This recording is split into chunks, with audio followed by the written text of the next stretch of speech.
to you now. Okay. Oops, just a moment. I'm going to, okay. Hope work is not so tedious. No. Right. Sure.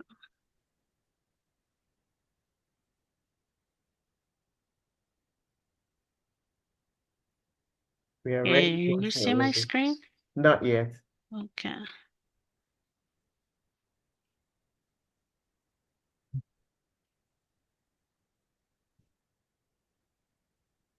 Are you sharing now? Just a moment. Okay. Yes. Right. Okay.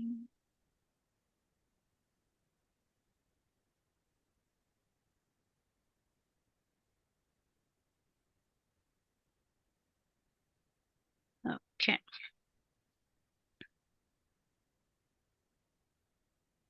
Um, Coincidentally, they presented to us last year. This was the date we had Yes, so yeah, we are last year. using the This same was great.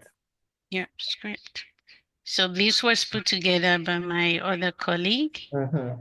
So credit to Chelsea and Victor. Victor.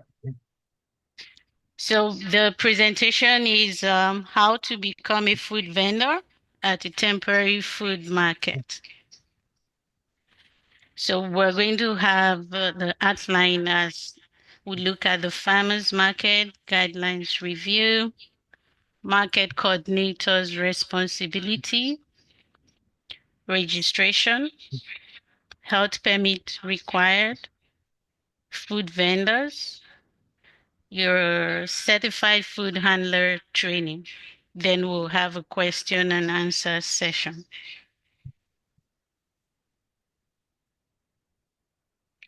So the health protection unit, it's is the, should I say, the arm of the government that helps to protect the health of Manitobans through education and intervention strategies designed to reduce health risk to the public.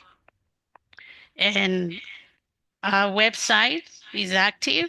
If you need more information, you can always dive in, and there are also sections that answers questions for you. So the farmers market or the temporary food market. So for the farmers market and the temporary food market, so it's more like farmers bringing their products for the public to buy. And this is usually organized by the coordinator. Or you are a producer, a small scale producer, you want to bring your product out to the public. You can also do sampling on site as well.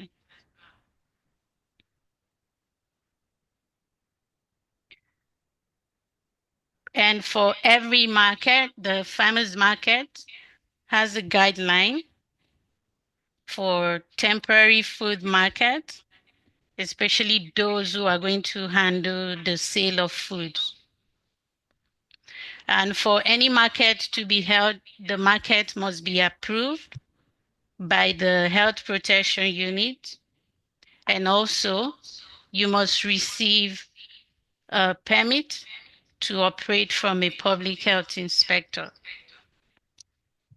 So the market is permitted, the food vendors, depending on your handling on site. So you either get a permit or you get an approval with inspection.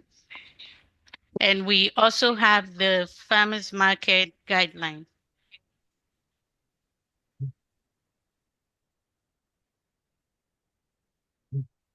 Okay, and here is the link as well. You find that on the Manitoba government website when you go to the health protection unit.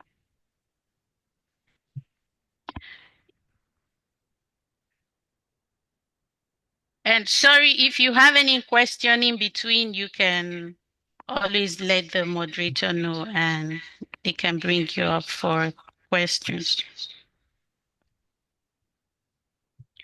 So we have the temporary food market coordinator.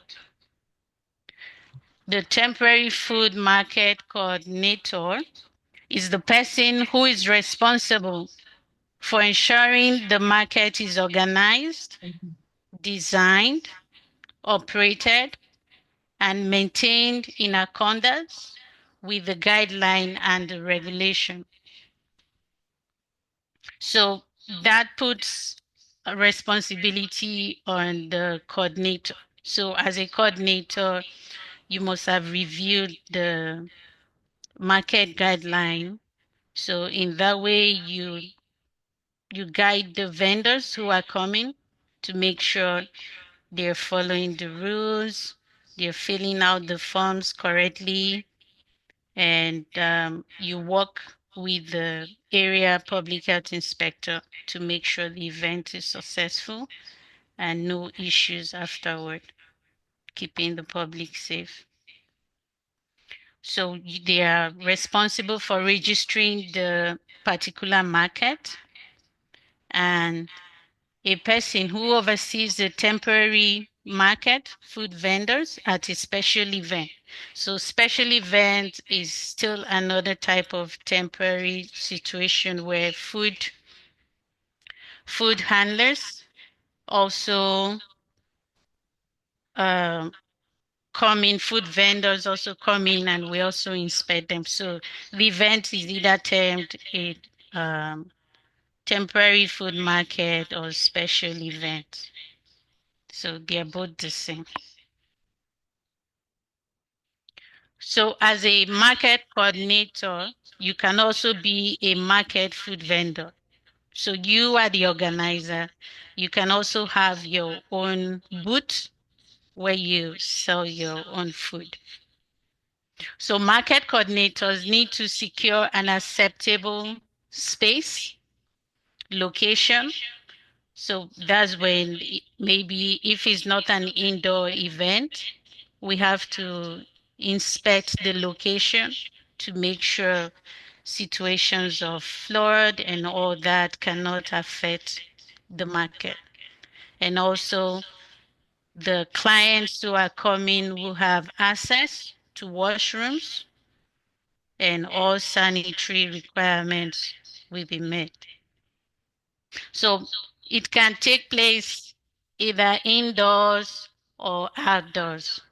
So you can use parking lots, halls, yards, and others, so long you meet the requirement.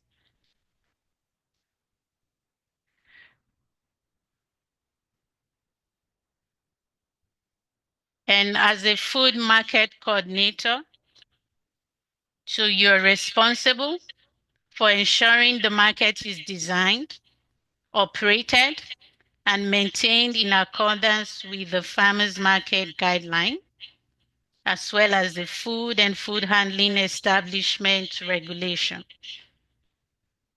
So registering the farmers market, receiving the health permit, and also communicating with the food vendors to ensure they are preparing food to be sold at farmers market according to the guideline. So registration process.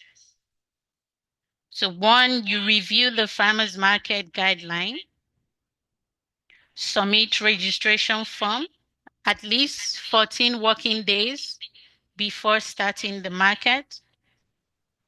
You solicit for your vendors, understand who needs permit and who doesn't need a permit.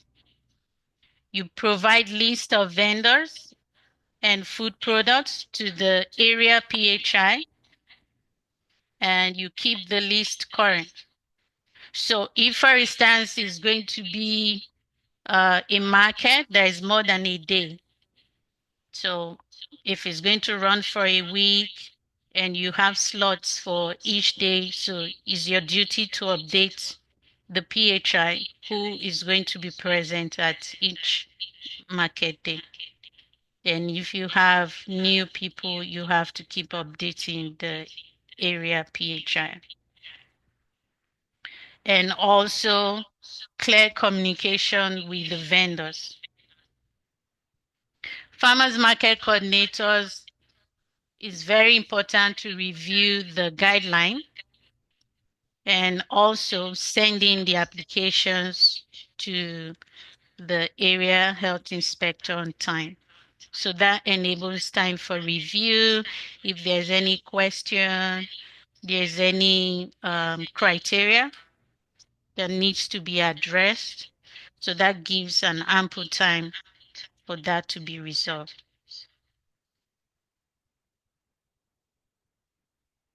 So here is an example of the temporary food market registration form. So this is to be completed and submitted. And also we have a layout table. This helps to provide us with all necessary details of the vendors. And if we need to reach out, we can easily reach out either by phone or by email. And also we have a clear insight into the type of products that each vendor will be bringing. So if the coordinator uses this list, it makes work easier on both sides.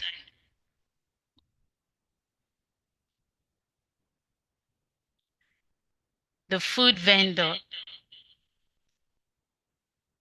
So as a food vendor is the person who rents or leases a stall or a space at a farmer's market for the purpose of displaying or offering their product for sale.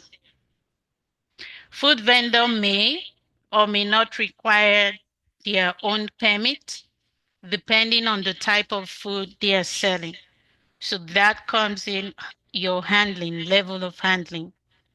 So for instance, you're making your food and they're all going to be pre-packed, and all you do is to showcase your products and they're individually packed.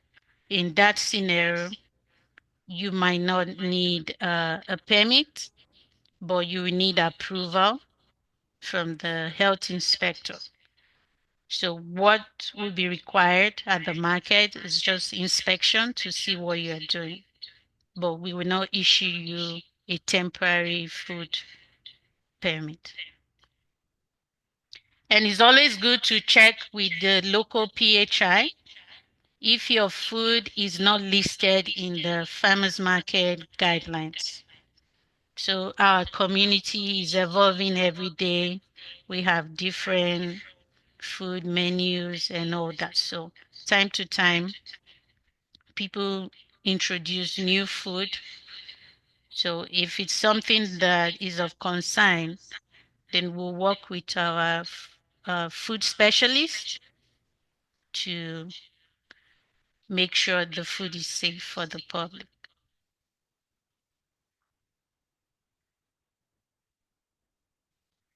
Then potentially hazardous food. This is the major concern for us as public health inspectors at market. So what are potentially hazardous food? These are foods that if given the right conditions, based on time, temperature, and moistness, they can support the growth of pathogens. And what are pathogens? Pathogens are microorganisms that cause disease, and these include harmful bacteria, viruses, parasites, protozoa, and fungi. So the acidity of a food is based on its pH value. So we do have the pH range of 0 to 14, where 7 is being neutral. And for a food to be termed potentially hazardous food, so we have different factors that comes together to make it a potentially hazardous food, like I mentioned. So pH is one of them.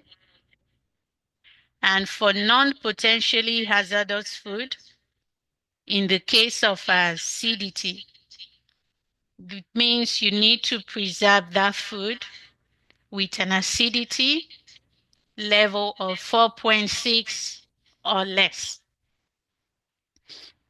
So like I made an example earlier, if it's a new food you're introducing to the community and you want to convince us that this food is non-potentially hazardous, you'll be required to prove that the pH is 4.6 and below. So which means you have to go to the lab, do other tests, will request the water activity if it's below 0.85. So those are the criteria they will look at to say this food can stay at room temperature without having any risk to the public.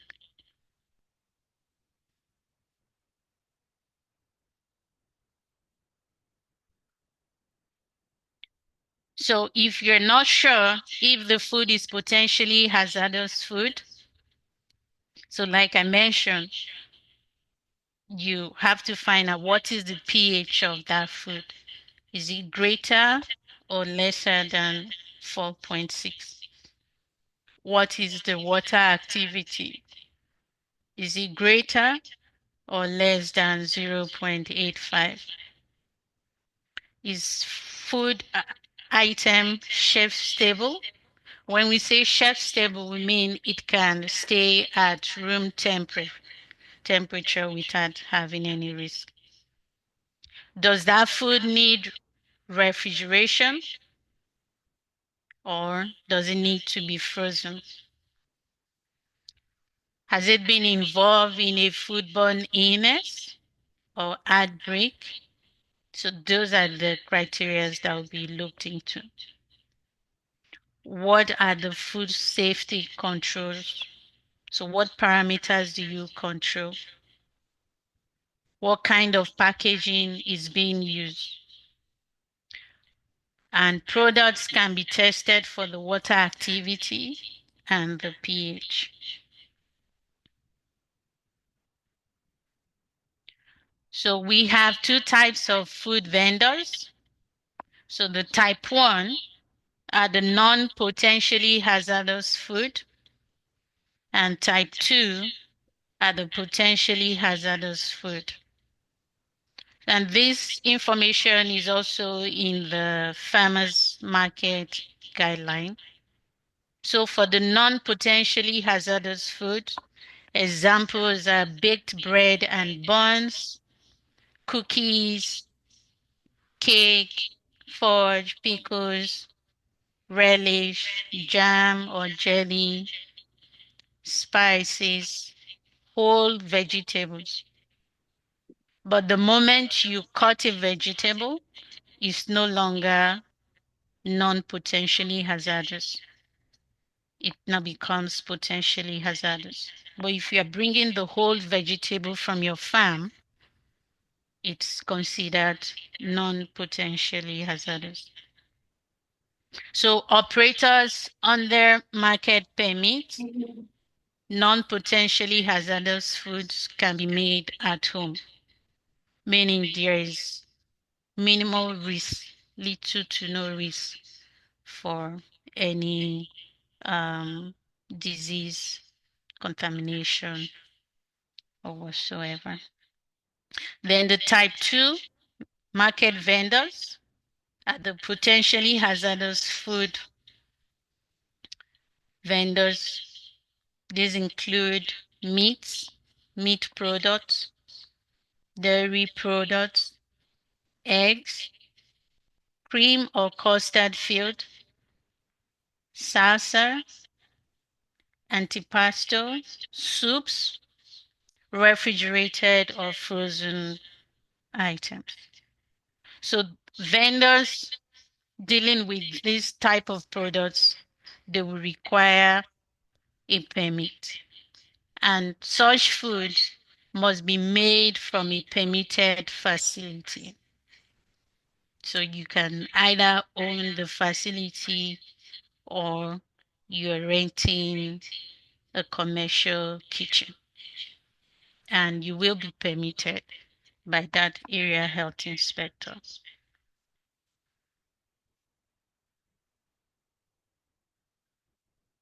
So food market vendors, like we have explained, the type 1 are those food market vendors who prepare non-potentially hazardous food, which are termed the low-risk foods with limited food handling and can prepare foods at home and sell only at a registered market. So that does not mean that you can prepare cake, you can bake cake at home, then you start selling online. It has to be at a registered market. Food market vendors who prepare low-risk food at home cannot sell their food online, cannot retail at stores, meaning you cannot supply to stores or to restaurants or other businesses. If you want to do that, then you have to register as a small scale processor.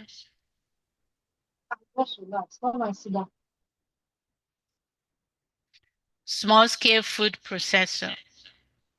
For potentially hazardous foods that are made in a commercial facility and the operator has their own health permit, they may sell their food at a farmer's market, retail stores, restaurants, and online or e-commerce.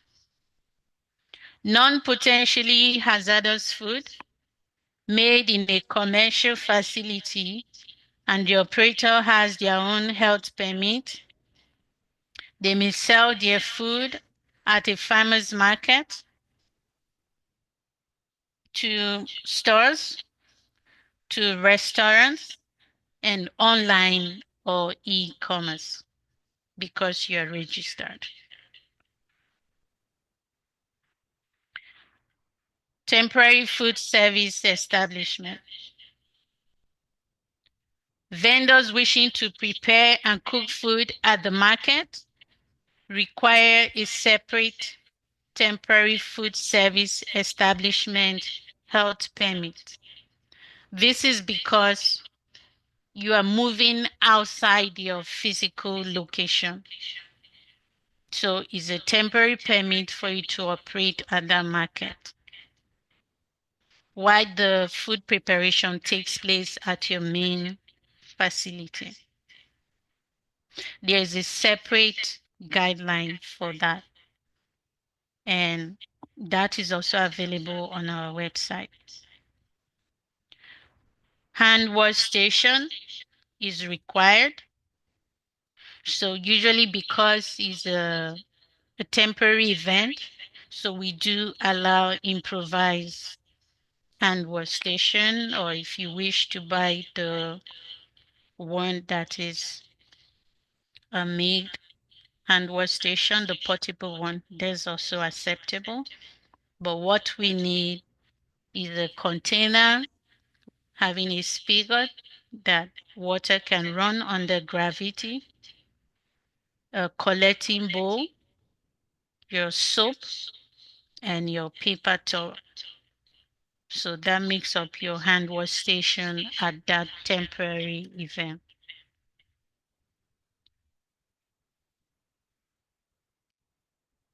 So food vendor applications be submitted at minimum of 14 days before the event.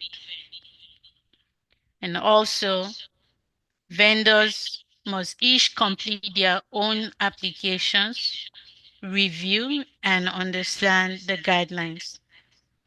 And all sections of the forms are required to be completed as applicable to your type of operation. Preparation of food. Home prepared foods are prohibited. So all food must be prepared in a commercial kitchen that holds a valid health permit. On-site preparation of potentially hazardous foods are prohibited. So a TFSC is restricted to reheating, meaning you must have cooked the food from your facility. So you can reheat on site, then put in a hot holding, or you have prepared from your facility and you are cold holding. So all foods must be pre-cooked and ready to eat.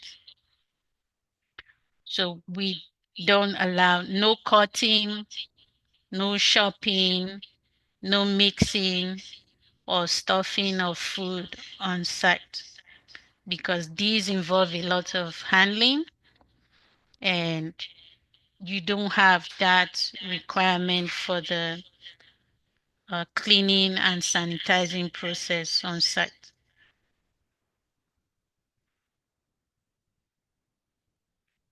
Preparation of food. Deep fryers and other cooking equipment, grills, barbecues are to be used with the approval of local fire department. Bring an extra set of utensils on site. Example, your tongs, the spoons, the spatulas. Utensils washing should be done at the permitted facility so it can go through the right wash, rinse, sanitize.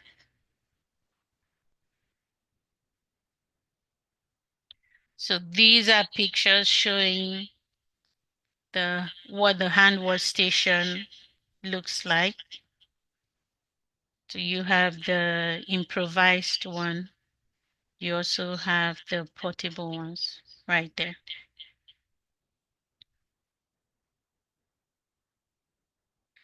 Okay, and for the hot holding and cold unit, my colleague Raf is going to speak to that. Okay, good afternoon. Good afternoon, and thank you very much, Madam Omo, for that presentation. Told you We I have come from Scotland. questions, I'm but we'll bring Nigerian. our questions later. Okay. Okay. So for the hot holding equipment, it must be efficiently operated. It will maintain the temperature. If No, your sorry food to cut you. potential I'm not hearing hazardous, you very yes. clearly. I don't know if others can hear Raf, you you as said clearly as we're maybe it's hearing. Oh, Yeah. No, it's not clear. Oh, perfect now. Thank you. okay, can you hear me now? No, much better. Okay. All right. So we are, our equipment keeps breaking down here.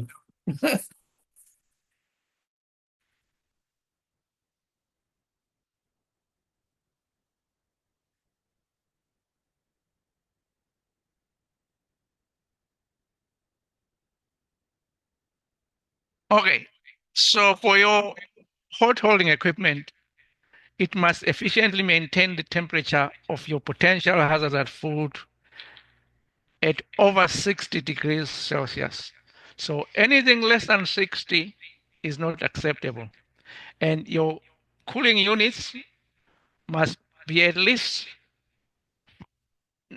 less than 5 degrees Celsius. So any food that is supposed to be cold should be 5 degrees or less, which means you can't hold your food between 5 and 60 degrees if it's potential hazardous. So it's either cold or hot.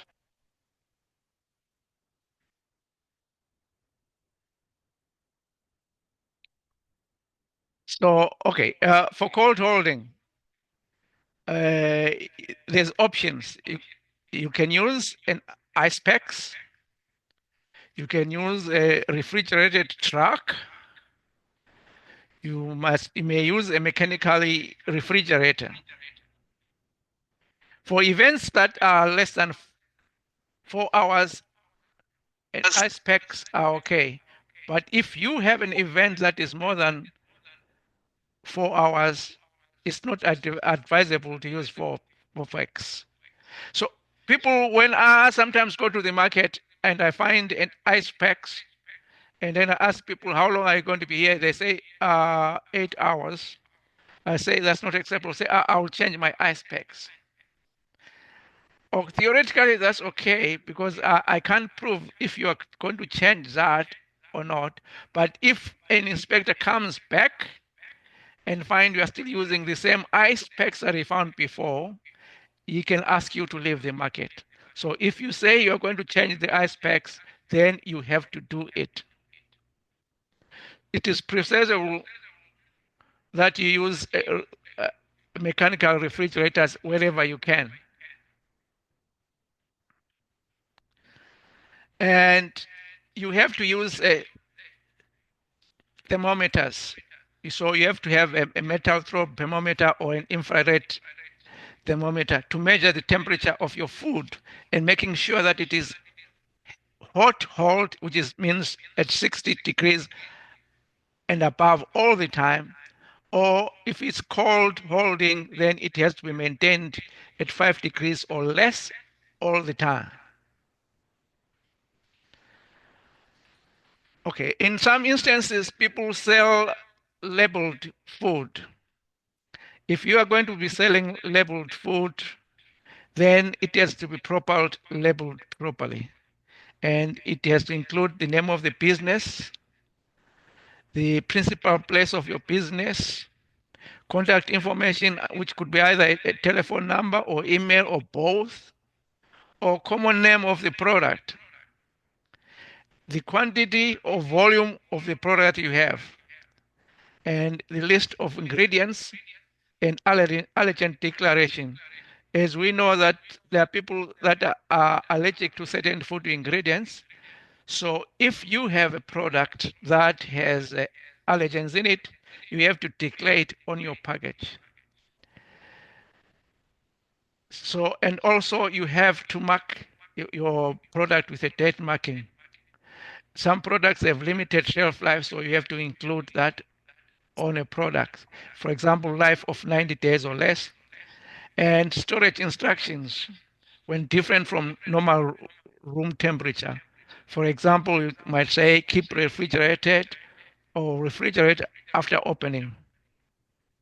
And you need to include nutritional details on your packaging. And you also need to label in English and in French in Manitoba, unless you have an exemption. So we have included there a link. Manitoba Health doesn't control the labeling requirements. It's controlled by the Canadian Food Inspection Agency, CFI in short. So those are the people that can give you more details on what you need to go food, particularly when you are going to be selling your food interprovincially. So, I mean, for the market that we have now, I don't think you're going to have issues with product labeling in such a case. But if you want to pre-pack your product, then those are the labeling requirements that you require. Okay, everybody who is going to be coming to the marketing is expected to be a certified food handler. It is important to understand how to handle food safely so that you will protect your customers from physical, chemical, and foodborne illnesses. Because if you are not handling the food properly, you can cause foodborne illness, you can cause physical injuries, or even death. So you have to understand how to handle your food properly and how to clean and sanitize your equipment. And that training is provided during your certified food handler training. And we have provided you with links where you can obtain your food handler training, and all that information is provided for you there. We, as the health protection unit, we do offer that training, but also there's a list of independent contractors that supply approved training. So where you go is your choice. And that's an example of a Manitoba Health Food training. And these certificates are valid for 5 years. So you have to be renewing them every 5 years. And we have also supplied you with the other important links, for example, Manitoba Agriculture and their address there. If you are going to be manufacturing, that is selling beyond retail, for example, you want to supply to Sobeys and other supermarkets, then you might need to be approved or licensed by Manitoba Agriculture. You can contact us, and if we feel that's what you need to do, we'll advise you how to proceed. Now it's up to you.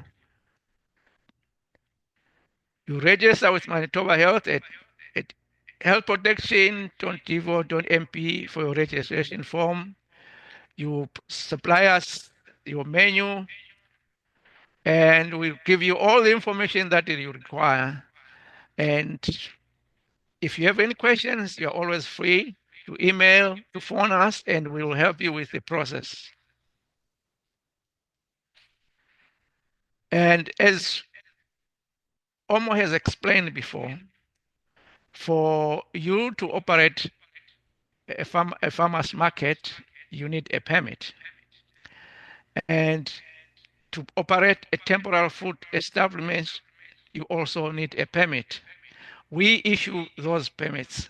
And in certain instances, we will come to the market to inspect to make sure that you are complying with the requirements that we made you know. So if you are not complying, you might be asked to leave the market. And in some cases, you might also be fined for operating outside the requirements that were given to you. Like I said, compliance is important. If you don't comply, there are consequences. We always try and work with you. We will educate you on what you need to do, but if education fails, then we have to enforce. Okay, it's time for questions now. Thank you very, very, very much. And like you rightly said, education is key. And that's why we always, one, inform you early enough that we're having this market. And two, ensure that you're also here to bring up to speed on what we need to do so that we are getting it all right. Especially because for most of us, this is like maybe the first of, we are new to markets. And again, for your folks, and thankfully now we have, loads of Africans in your system as well. So there's a bit of understanding to what we are doing as against, when you listed this product, and I remember when I've been in meeting with them, Chelsea and others, and I'm like, this food people are talking about, you not see it in our markets because that's not really what we sell. We're trying to bring our local into the market. And yes, we have food and products that are non-hazardous that will run through your team, and you can advise us on, if they meet that standard of non-hazardous. And definitely for most of our vendors, they know the rules already. It's just like a refresher They mostly all have their permits. That's the food handlers permits. So this is just again a workshop to bring up to speed. Let us know if there's anything new, that you might be looking out for. And yes, it's open for questions now. I have some questions that I would be asking to on behalf of our people, and whoever has questions can just either type it out or raise their hand, and then we can quickly go through the questions. And thank you for mentioning, labeling and all that, because we've done previous trainings with CFIA where they have taught us how to label and what we should be doing. So yeah, I think most of us are good. And for those that were not in that training, I've dropped the link in the chat so that you can check and learn from there.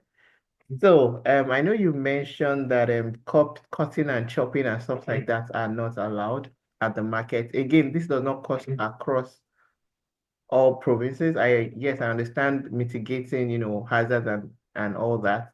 My question is so something like maybe suya, where you have to, apart from, yes, you've pre-cooked and you're grilling on site, but then you have to spice this up with some veggies. Are you allowed to cut those on site, or you have to have pre-cut them at your kitchen and then bring them No, you have to come with pre-cut. pre-cut? Okay. Yes. Um, so for folks that will be doing stuff like bollies, plantain that you just take out of the wrapper and then you're just grilling. I know I've asked some health inspectors about this for some provinces, and yes, that's okay. I've also asked in Manitoba, but I just also want to be sure that we are good. So all you're doing is you're not cutting, you're just taking them out of the wrap and putting it on the grill. Yeah, yeah. Okay, those are allowed. Okay. And please, if you have questions, let's bring our questions. That's the essence of being here, to be able to ask all of our questions. I think those are the some of the questions I had for you. And for people that are sampling, so they're not necessarily, giving people they're not selling, but they're just sampling. Are they able to do some cuttings on site, or they are not able to?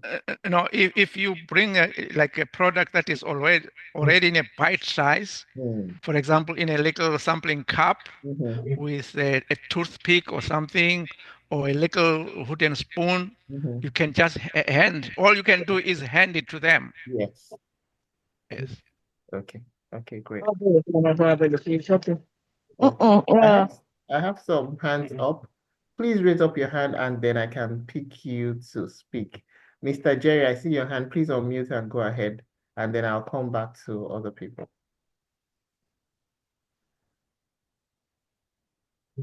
Go ahead, Mr. Jerry. Okay, hi everyone. Okay. Thanks to uh Babsumo Communications for Okay. this avenue to learn and to get more information about the event and what we need to do. Now, my question is this. So, for instance, those who are involved in grilling, which is something I intend to do, um, yes, we pre-cook in a registered kitchen and we bring to site. But then there are times that you have a large chunk of meat, or the client or the customer might want it cut down into smaller pieces Yeah. on their request. Mhm. Is that permitted? Or do they have to take it as a chunk that it comes at? So that's one question. Then the other question I have as well, still pertaining to grilling, I'm referring to suya now, and maybe chicken or other things like that, which are potentially hazardous. Um, we pre-cook and we're going to use the force heat. So we're either using charcoal or gas. I'm assuming that is it your agency that will liaise with the fire department? Is it the organizer, or yeah? So just who reaches out to the fire department to let them know that this is going to be happening, or is that my responsibility as a vendor? I think those are the questions I have for now. But Okay. yeah. Thank you very Okay, much for your as far as question. the fire department is concerned, the coordinator of the market should liaise with the fire department and tell Mm, them, okay, these are the people that we are going to be having, this is what they are going to be having. And then you deal with that as the coordinator. yeah. Okay, Yeah. as far as chopping, Like we said, there is no chopping. So you have to understand the kind of clients that you have. So the meat pieces should be in such a way that you grill it, you give it to customer. You don't have it to cut it because the moment you cut it, then you are introducing possibilities of contamination. Okay. Thank you Okay, very much thank you. for that question, Mr. Mm. Jerry. I just also wanted to say this again, that um and I think I've had this discussion with the health team as well to say some of these things are somewhat maybe culturally or that's how we eat it. So for instance, something like a suya, you can't eat it whole, right? And I Yes. know I've been to market and I've been with health inspectors that have permitted this. So it's Mm. still as at the time they are cutting, it's still on fire, right? To grill it properly and bring it to speed. Because people cannot eat it as chunk, then it's no longer the meal.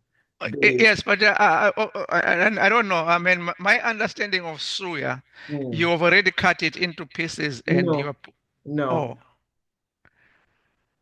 So, okay. so I mean, Maybe we have I can give some some put on the clarity. stick.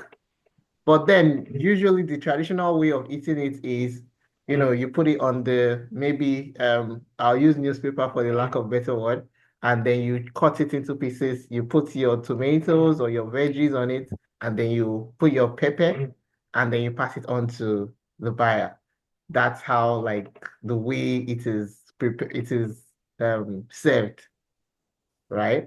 So I don't know. One of the things again I took away from, and again I deal with a lot of health inspectors across the country. There are Yes. some, so we have a meal like abacha. Abacha can be eaten hot and it can be made hot or cold. The food itself, like the proteins and all that, would have been pre-cooked, but the mixing has to happen on spot. So because this is like a cultural meal to us, we were allowed by health inspectors to be able to do this kind of things, right? Mm. Because everything is already cooked. All you're doing is pouring it in and then mixing it. And because the cassava they use for abacha, if you make it hot, then it spoils it. If you leave it cold, like it's supposed to be room temperature. So that's how, it is. For things like Uh, puff puff, those can be fried. It will be kept in, there's this kind of show glass that you can plug in. Those are different. Like, when they make it back home and then you can just take it from those show glasses. But those show glasses have to keep them to a certain degree hot. And I know we tried this in Brandon as well, and it was allowed, at that hot, not super hot, but relatively hot temperature that people could eat and be served at that. So there are some of these things that are somewhat cultural that yes, yes, yeah, yeah. We understand that, and we always try and work with you. yeah, So if you have special instances, we'll try and work with you to minimize any yeah, hazards that can yeah. result from that. Yes, Yes. please. And regarding the fire, I think we did this last year. We've already contacted fire department. They know this is happening. They will be on ground that day to ensure. And we will also have other, you know, and I think I mentioned it at the beginning of this meeting, we'll have fire extinguishers and stuff like that, as the market is going on, just in case to keep everybody safe. So I think I saw some other hands that were raised earlier. Please raise your hand if you have any questions. Someone asked about puff puff. And I mean some of these things again, um puff puff for instance is mostly made on site. Like we like to say as in the hot. So people are kind of like buying it as you're frying them and something like Yeah. yam as well. So they would have I don't know what the word is, but pre-mixed it at the site. All they are doing is transporting it safely and then they fry right there on spot and people can buy. For the ones they don't buy immediately, there's this show glass and we've used it in Brandon and in Calgary and other places where we just keep them, it keeps it hot in that glass because the glass is connected to electricity and then it keeps it hot there and then they can also serve from there. Grill fish before the event there. Just make sure. So it's okay to grill fish. Yes. So for the fish too, and the health inspectors can also advise us we have pre-grilled it to a safe level, and then we transport safely to the venue, and then we can keep them, kind of like reheating them and cooking them to finish at the venue. Is that correct, please? Yes, you can do that. Yes. Thank you very much. I think we have some more questions here. Fruits and yogurt should be cup for beginners. Okay, so sorry, give me 1 second, Madam Latifat. I have a question that say so parfaits are like fruits and yogurts kind of mixed together in the cup. The question is that should they be already cut up before bringing it to site? What else was let me let Omo answer that one because I'm not familiar with the food. Yeah. What was the food? So parfait, that's not an African dish. It's just a general like dessert. You put yogurts underneath and then you put fruits on top of it. That's how it's made. Are we Okay. able to do this on site, or does it have to be done in the kitchen before bringing it down? So the yogurt is made already, The right? yogurt is bought from the store. Okay. So it's Then like it has to almost, be we'll keep kept it cold. refrigerated Yes, we'll on keep it site. cold on site. Mm-hmm. And the chopped veggies or fruits would have been chopped at the store. All we're just doing is putting the yogurt in the cup Yep. from That's and just you that's add in fine. your different ingredients. That's Okay, fine. okay, thank So whatever you're mixing, like that of the abacha and all that, you. I guess you mix different vegetables and all that. Those individual vegetables should have been prepared Because yes, from the yes, facility. yes. So all you're doing is just, we don't just want rigorous handling on Yeah. site. Mm-hmm, mm-hmm. Then for the Yeah, suya, yeah. Okay. yeah. So that one you're cooking, you're cutting to side. At least the pieces you are going to bring that at least it should be to a size that you don't have to like cut one piece 20 Yeah, times yeah. and all. Just bring it to a sizable portion. So Okay. it's maybe one, two, you're done. Okay. Then for the fire aspect, what we are interested in is you are able to provide a barrier. So your customers, there's a barrier between your fire stand and where your customers are. So barriers can be you have your grill on your table on this end, and there's a lot of space. The customers are on the other side of the table. So your customers cannot stand directly in front of your grill. So Okay. we are after that in terms of bonds to customers. Okay. Thank you very much. Then cutting of large meat portions and all that.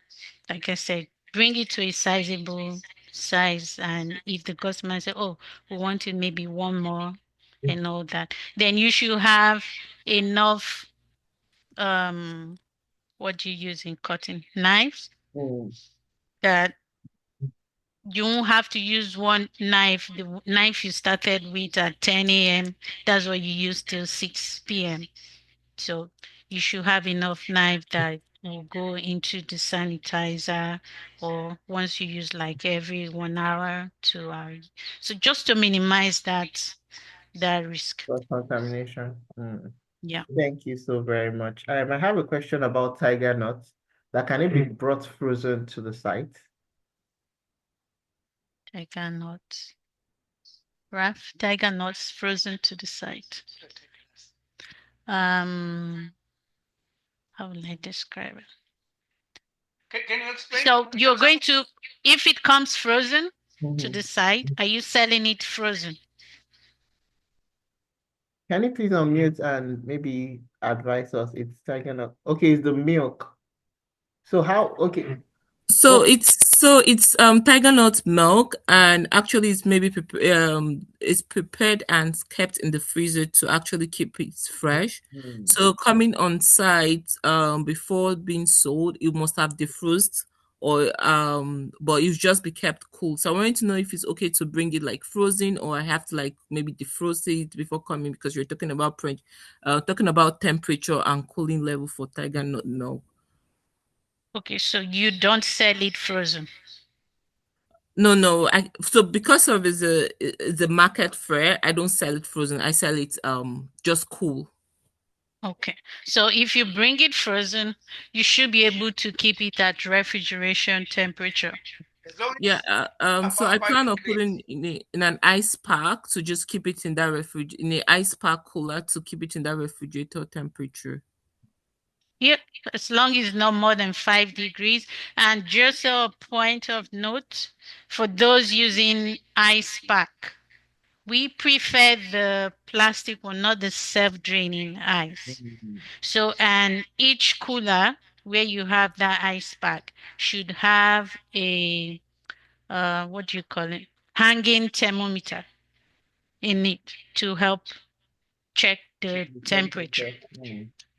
If you are going to be using the self-draining ice, so you have to be changing that often. Yeah.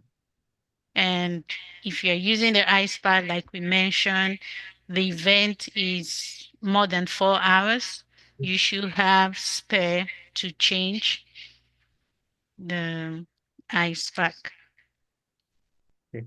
Madam Latifat had a question earlier, so please unmute and ask your question.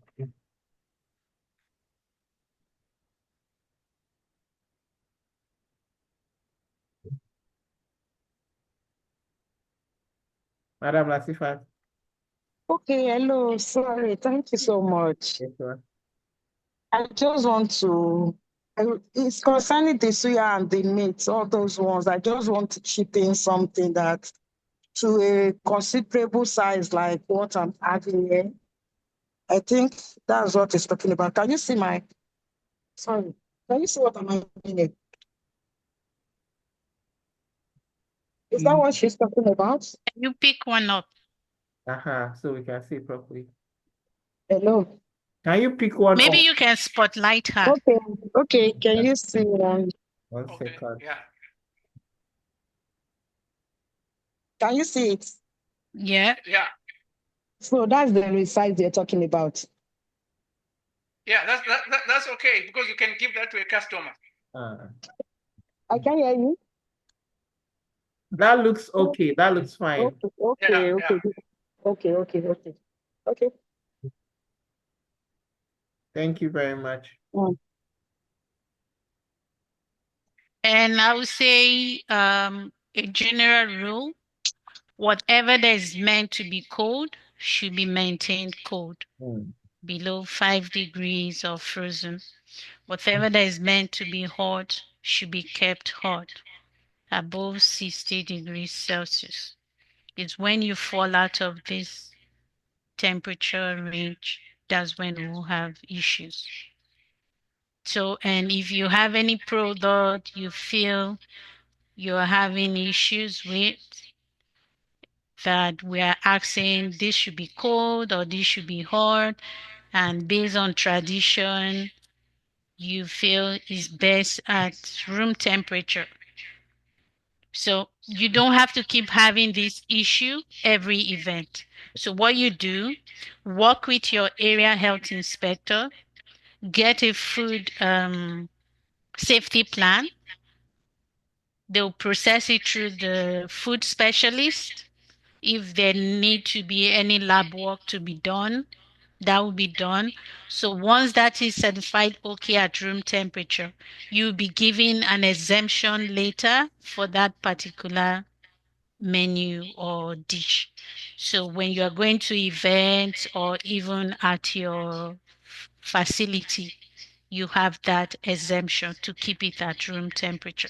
So you don't have to keep going through the same drama every event. Good. Can the event coordinator get this permit, this exception, on behalf of the council? No, it is the food vendor Okay, that has that that has to write responsibility. out a food safety plan. Okay. Why do you say this is safe at room temperature? If Okay. there are literatures, you back it up with literatures, or you explain the water activity is Mhm. below this, the acidity is this. This can be kept for 4 hours, and your area health inspector will walk you through that. Okay. Then the food specialist will review that with your area health inspector. And once that is certified, okay, you will be given the exemption later, and it will be communicated in internal department that this food has an exemption for. So it's not something you try to convince every inspector, every event. So just something worth doing to save yourself that stress. Thank you very much for that nudge. And that's one of the reasons why I love this training is because at every training, we always get something out that, can help us for, future events and stuff like that. And we'll be willing to work with as many food vendors as possible to, get this stuff because again, it also helps us as a community market and for our food vendors as well. Please, Madam Oshindara, can you please unmute and ask a question? And we'll be finishing very soon. Thank you very much for everyone that has stayed this long. Thank you. Please go ahead. Hello, good afternoon.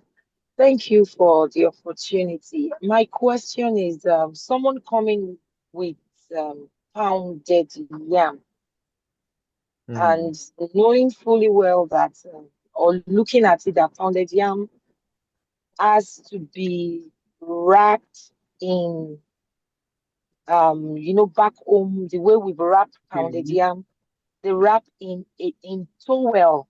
Hmm. And so how do we get to, so, once we use the thermometer, read, it can never read that Hmm. um The right 60 temperature. degrees exactly. So how do we go about it? Is this poundo or pounded yam? Pounded yam. Pounded yam. Okay. Please do us Yeah, the I'm sorry, if I understand your question. You mean after the pounded yam has been wrapped, Mhm. how Mhm. do you check the temperature? No, how do we keep it at a safe temperature? Because the truth is, the pounded yam can't remain at that temperature because you're not leaving it on fire. Right? You're wrapping it and putting it maybe in a cooler or something to keep warm. Yeah. But it can be extra hot, it can be cold. Well, it can be cold and people can eat it, but for safety reasons, how do we handle that? Do you have warmers? Warmers. Okay, Yes, okay. yes, I do have warmers, but the way pounded yam is, after you can't even put it in the warmer direct. You have to wrap it in a very clean, either towel, cloth. Keep the moisture That, in. Okay. yes, Mm. exactly. That's how it's being wrapped. And looking at that, maybe when you come to my stand and you see such, that's why I'm asking the question now.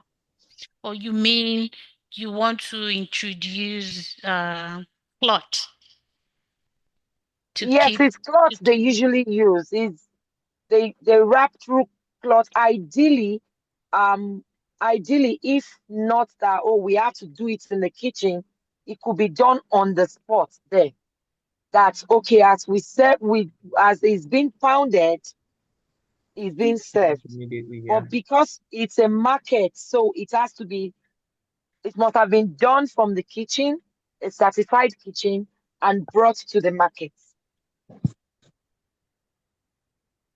Yeah, so you are requesting the use of cloth to help keep the temperature in a cooler? Yes, but it can't get to the temperature you will be expecting, the I'll be seeing temperature enough. that is tenable in Manitoba. Or even across board, because this temperature Um, is all Mhm. over it's not just a Manitoba thing. Raf, are you sure we'll allow cloth? No, we don't allow cloth. Okay, so how do we keep temperatures so for instance, outside of Amala that they can have. Okay, what if you have this wrapped pounded yam Mm-hmm. in a chafing dish, Mm-hmm. Ah, and you keep that chafing okay. dish Yeah. warm. Yeah. The water beneath your pounded yam is in the pan. Mm-hmm. So in that way, that will help to regulate your temperature. Yeah, that's true. Okay, sounds good. There's Yeah, always a Thank God I came solution. up with the yeah, question. At yeah. least I came up with the question. And in Thank that you. way, if you want to use your probe thermometer instead of poking the Pounded pounded yam. yam, you can put it in The between water. two wraps, or you can test the water in the chafing dish. Okay. So if that water reads 60, so that That's should be fine. fine. Okay. Okay. Thank you very much. Okay, And that was a thank you. beautiful question too. Thank you. Yeah. Do we have any other person raising hands? If you have questions, it is almost we've passed our time already. So if you have more questions, please let's ask in the next 5 minutes. Or if you have comments, we can also bring that up in the next 5 minutes and we're able to wrap it up.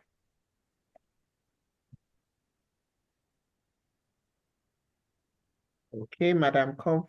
So Comfort. so my question is this, talking about cooking at the site. So I want to know, can someone cook, maybe you're running out of jollof rice, you have your meals already. Can you cook that at the site? No, no, no. We will not allow that. So Okay. what I would say is maybe if you know your traffic and the way you're seeing what you brought is running out, you can go back, mix your stuff and restock. Yeah, that was what I was gonna say as well. From Yeah. experience, most people what they do is, and Jollof Life is not here. One of the things she did was, as like Madam almost said, it was running out. They had called the kitchen to say, make Yeah. sure it's getting ready. So as that was finishing, they Yeah. had already brought the new batch. And the Yeah. same thing for Amala people, right? And other people, like someone making ECU, for instance, they have that. Yes, we can fry plantain on, sorry, yam on site if you had pre-cut it at Yeah. the kitchen. So all you're doing is just throwing it into the fryer, and that's right. Same thing with them plantain.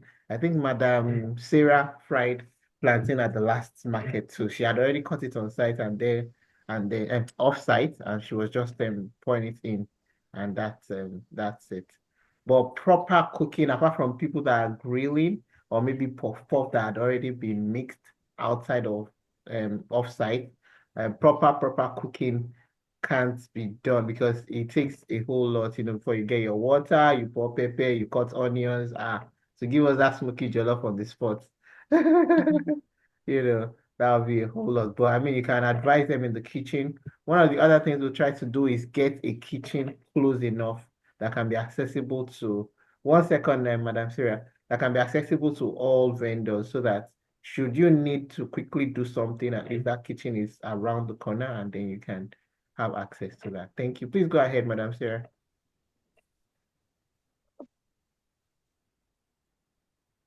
You can unmute. Yeah. I think it's only those that Thank you face. so much. Good evening, everyone. Good Yeah. evening, Thank ma'am. you for the lectures. I just want to ask this question about roasted yam. Are we going to do it in the site or in the kitchen? When you say Because I'm planning to do roasted yam with bole, oh, with with fried fish. Okay, so my first question is the roasted yam and bole. What are you using for that?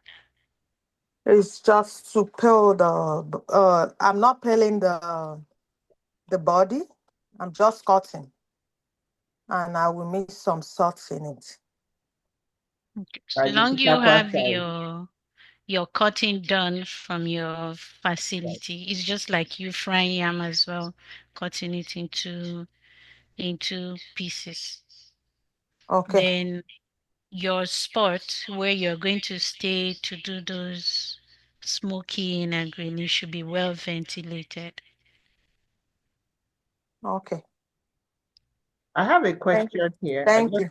Thank you, ma. Mhm. I have a question here. I'm answering it, but I just also want to be sure if I'm being correct.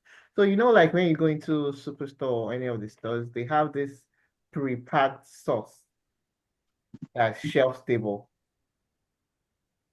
Can we have those at the market? Those do not need to be, they are shelf stable already, so they do not need to be kept cold or hot. It's just there. It's labeled, it's shelf stable. They are just pre-packed sauce made in a And your vendor is buying it. Yes, yes. Yep, so long as it's not opened. Okay. Because if it's shelf stable, unopened, another question is when it's opened, is it still shelf stable? Does it Oh need no. refrigeration? When it's So open, if it's definitely. something that is shelf stable and is pre-packed, individually packed, that's fine.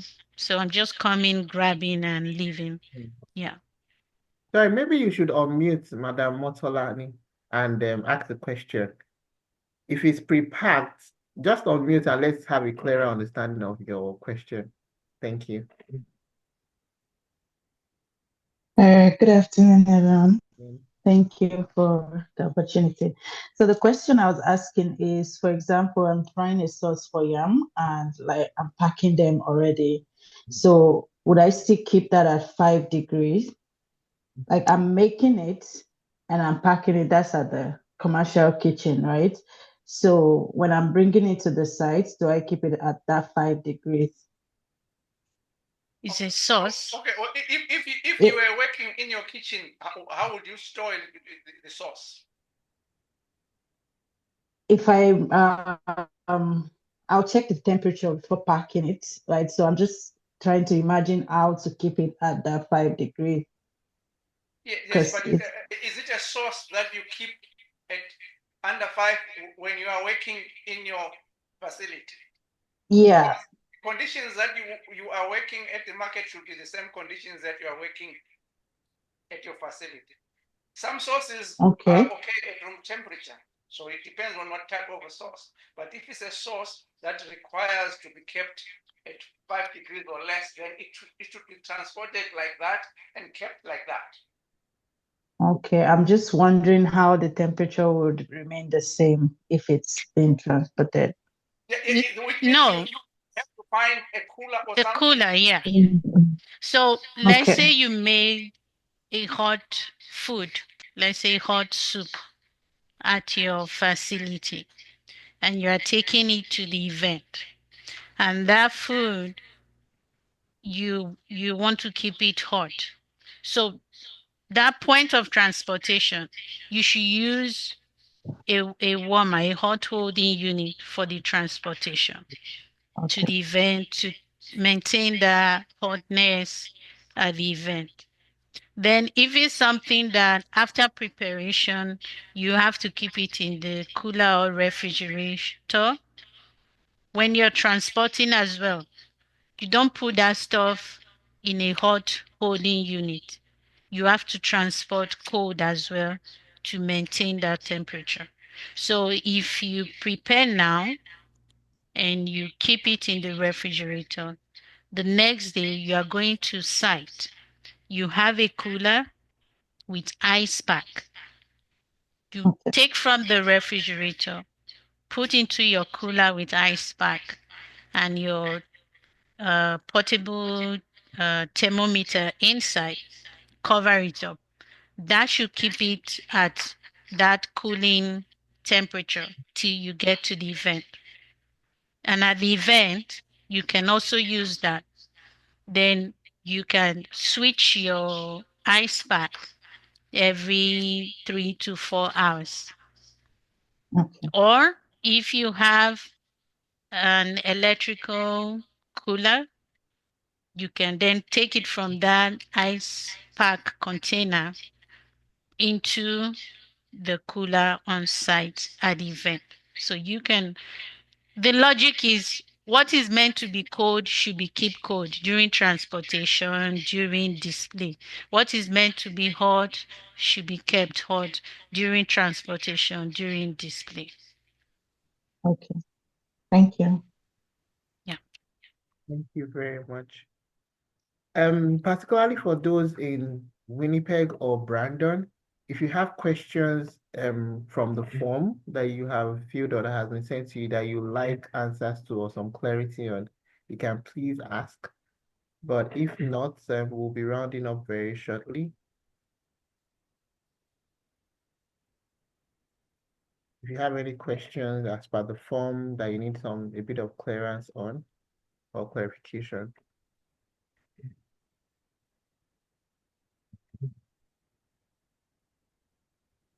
Okay, seeing none.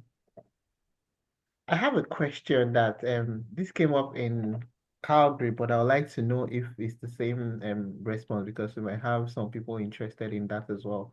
So in summer, lots of kids would come out and sell lemonade and stuff like that. Are kids allowed at the market to sell lemonade, for instance, or zobo that they're preparing or they have prepared? Hmm. I think for lemonade, that depends on what you're using. Are you mixing your stuff with the pattern one or you are cutting? So if you're going to be doing cutting of the lime and all that, you will need a permit. But if it's just mixture of your powder and all that, you might require only inspection. Or Raf, do you have any? Yeah. Then if he's a kid doing that, there should be a grown-up Yes, supervising. yes, definitely. Yeah. Okay, seeing no other questions, thank you very much. You can unmute to say thank you to our